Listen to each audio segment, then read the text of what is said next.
So the dog's frightened of the fisherman and he's putting on a brave front. Come on, Hank. Welcome to Gosford on the Central Coast, New South Wales, Australia. Come on. Stop. The train just let off some pressure out of one of its brake air assists, and the dog got a shock. Come on, mate, come on, let's go. Sometimes we get warnings and they can come in different ways. It can be a dog warning us about something that might happen, possibly happen, or could happen. And if we don't take heed to it, we can find ourselves in a critical or very difficult situation, one that is going to bring trauma and affect our mental health and possibly physical health in the short term and long term.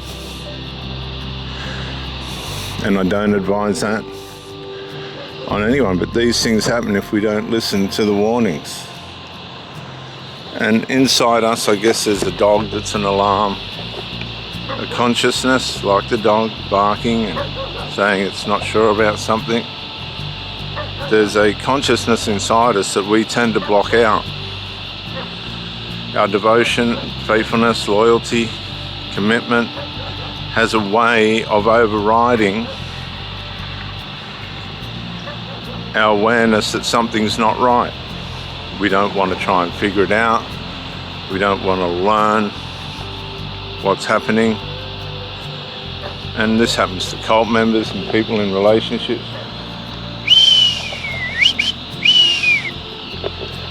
All the time. We find ourselves in a situation where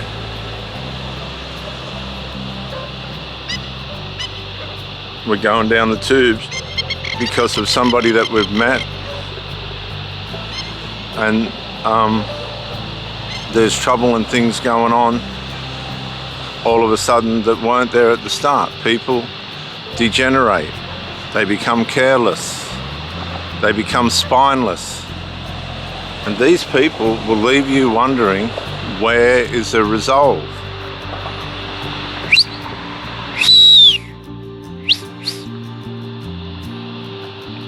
Where's the resolve?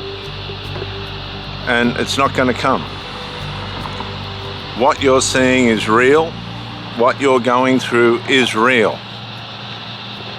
You're dealing with somebody that has lost their value for you. They don't care about you. Oh yes, they did at the start, and now they've got you in. They've got you where they want you. And now the real person is coming out. The mask is slipping off.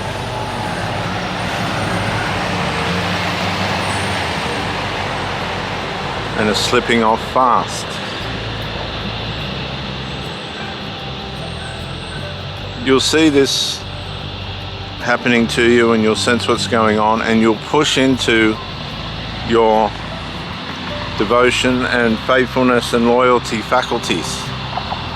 But to do this for many people, it means they may have to assist this with drugs, alcohol, nicotine, and other chemicals so they can sustain the pain that they're going through.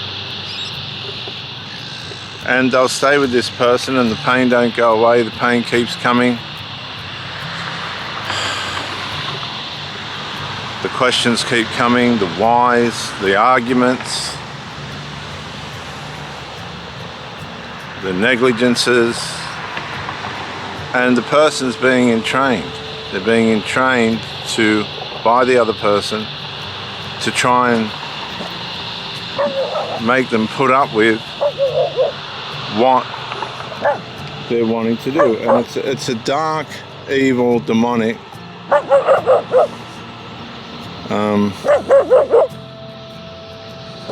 he's got a good bark on him, hasn't he? demonic power. And these pre-programmed people, they're programmed in their sleep by demonic spirits. Stop it, stop it. They're programmed in their sleep by demonic spirits.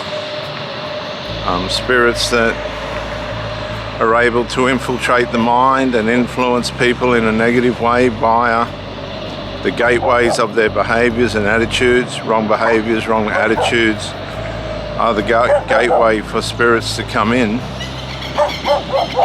And while these spirits are coming in, there's an alarm bell going off inside these people, but they've become deafened to it.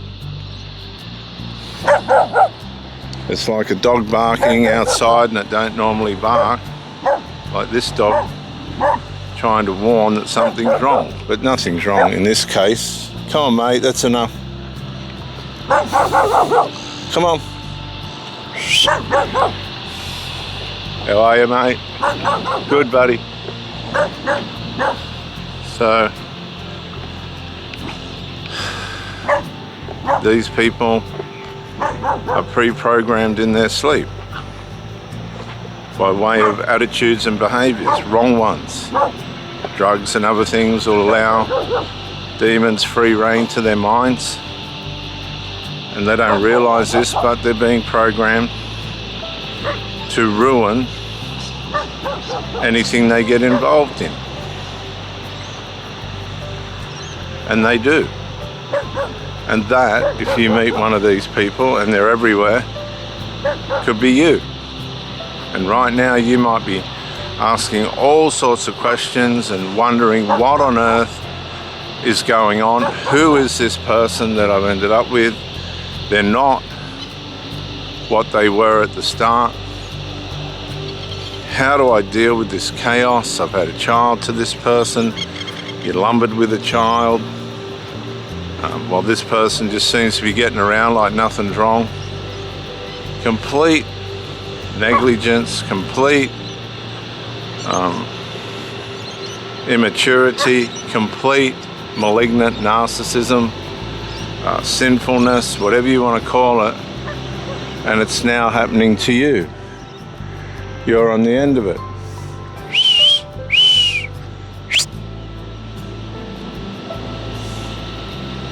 You're on the end of it.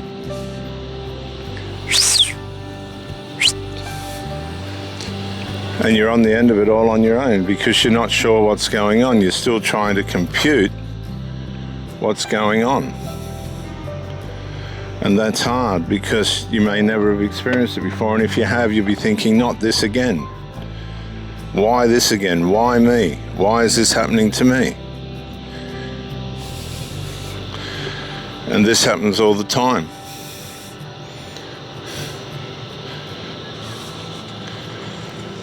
And it causes pain, heartache, stress. It can cause accidents. People have lost their lives, become grievously ill, had critical accidents, been maimed, etc. because of the stress and the wearing down psychologically that this kind of behavior does to people.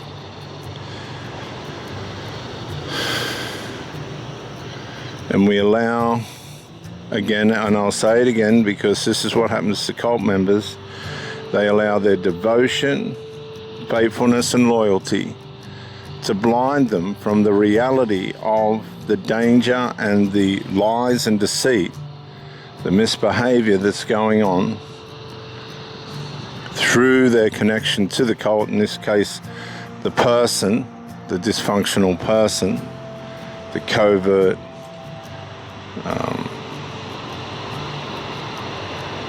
person that's acting in a covert way with their misbehavior. They've hidden it, but now the mask is slipping off. These things can and will cause damage, if not physical at least, and no less as bad, psychological. And it's becoming more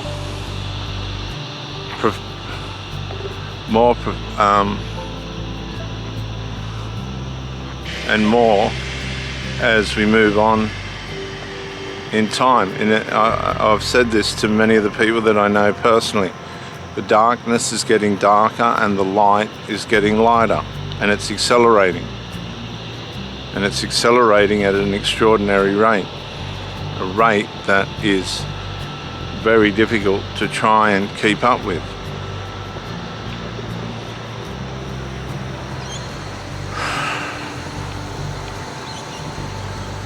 And this is why there's so many divorces and breakups in relationships, and you think, well, what happened to them? Well, you don't know.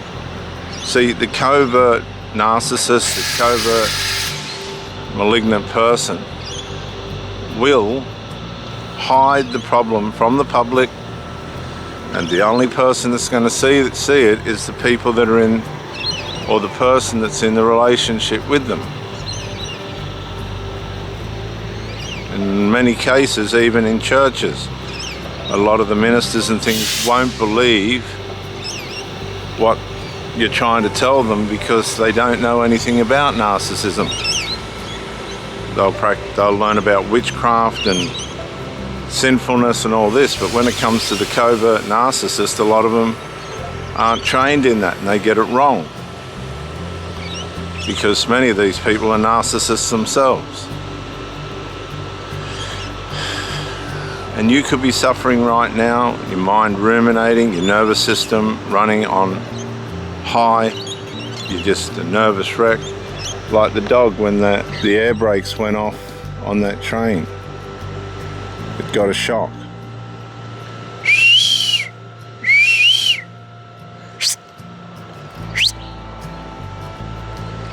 It got a shock.